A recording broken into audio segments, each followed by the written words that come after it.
Bisa ceritakan tentang diri Anda?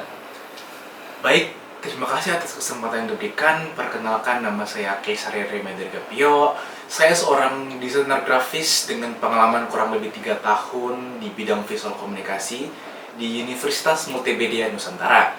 Saya pernah terlibat dalam berbagai proyek, mulai dari brand identity sampai desain UI UX. Saya dikenal sebagai seorang desainer yang berorientasi pada detail, mampu bekerja dalam tenggat waktu yang ketat, dan juga selalu berusaha untuk menghasilkan karya-karya yang tidak hanya estetis, namun fungsional.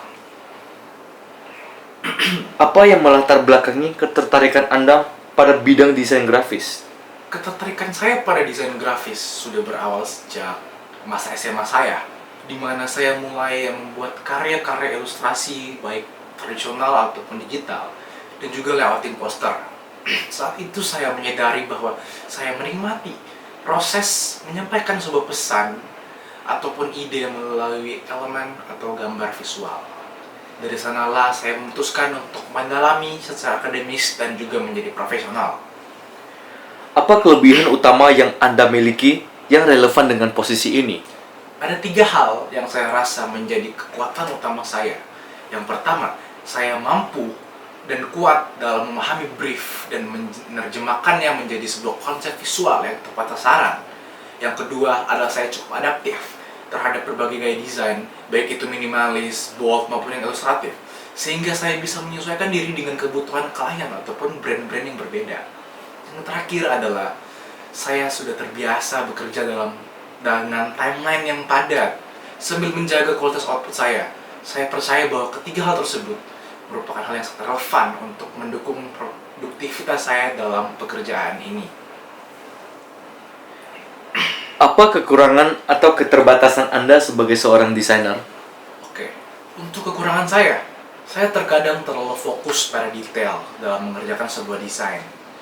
Saya cenderung sangat memperhatikan detail kecil dalam desain saya, sehingga terkadang itu saya menghabiskan waktu yang lebih lama dari yang seharusnya. Oleh karena itu, saya ingin untuk terus belajar dan memberikan batasan pada diri saya dan mengutamakan untuk selalu melihat secara garis besar. Apa proyek desain yang pernah Anda kerjakan dan paling merepresentasikan kemampuan Anda? Satu proyek desain yang saya rasa paling berkesan dan menurut saya itu paling merepresentasikan kemampuan saya adalah ketika saya diminta untuk mengerjakan sebuah redesign antarmuka dari aplikasi AirAsia Move. Saat itu saya melihat beberapa permasalahan dari sisi pengalaman pengguna seperti alur navigasi yang kurang intuitif serta hierarki informasi yang belum terstruktur dengan baik. Saya melakukan research di internet dan saya menemukan bahwa orang-orang juga pun merasa bahwa UI UX itu masih kurang. Karena itu saya mulai merancang dari bagian visual seperti warna, tipografi, dan juga komponen UI sampai ke information architecture. Dalam proyek ini saya sangat terrepresentasikan kemampuannya.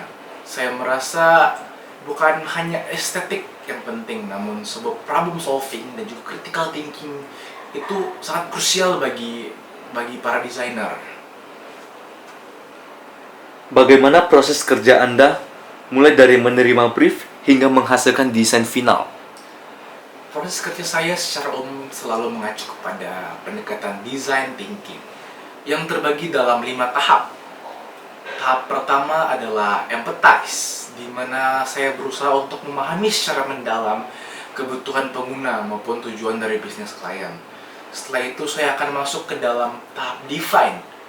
Di tahap ini saya mencoba untuk merumuskan permasalahan utama, masalah apa yang perlu saya selesaikan melalui desain. Dan yang ketiga adalah tahap ideasi atau idea, di mana saya tuh mulai mengeksplorasi berbagai macam alternatif atau konsep visual bentuk desain digital seperti sketsa, mood board, dan juga referensi gaya desain visual yang ada.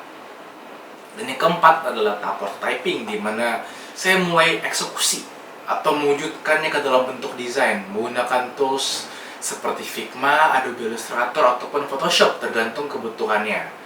Dan yang terakhir adalah tahap testing, di mana saya melakukan review mandiri terlebih dahulu sebelum saya menyerahkannya kepada klien ataupun tim untuk mendapatkan feedback mereka.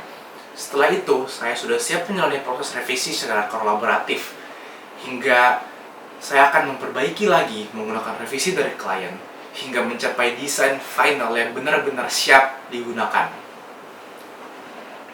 Bagaimana Anda menggunakan AI dalam proses kerja sebagai seorang desainer? Oke, dalam menggunakan AI, saya memanfaatkan AI hanyalah sebatas alat bantu, bukan untuk pengganti kreatif saya sepenuhnya.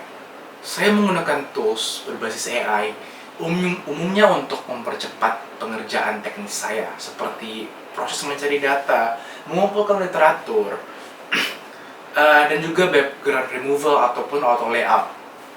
Meskipun begitu, saya tetap memastikan bahwa konsep, arah kreatif, dan keputusan desain itu tetap berasal dari pemikiran saya sendiri. Karena disitulah nilai seorang desainer yang sesungguhnya itu terletak, di mana kemampuan untuk memahami konteks dan membuat keputusan yang tepat untuk kebutuhan klien. Bagaimana cara Anda menyikapi revisi atau masukan yang berbeda dengan pendapat Anda? Untuk revisi, saya percaya bahwa revisi itu merupakan suatu bagian yang alami dari suatu proses kolaboratif dan bukan untuk dihindari. Saat saya menerima masukan yang berbeda dengan pandangan saya sendiri, langkah pertama yang akan saya lakukan adalah saya akan mendengarkan. Saya akan mencoba untuk memahami alasan di balik masukan tersebut. Jika pandangan saya terbukti lebih cocok untuk klien, maka saya akan menggunakan penyampaian yang lebih profesional dan juga berbasis argumen. Namun, jika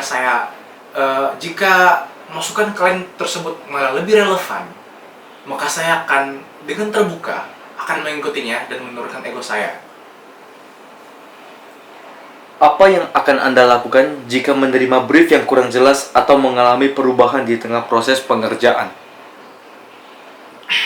Untuk brief yang kurang jelas, saya akan segera mengajukan pertanyaan klarifikasi sebelum memulai pekerjaan saya.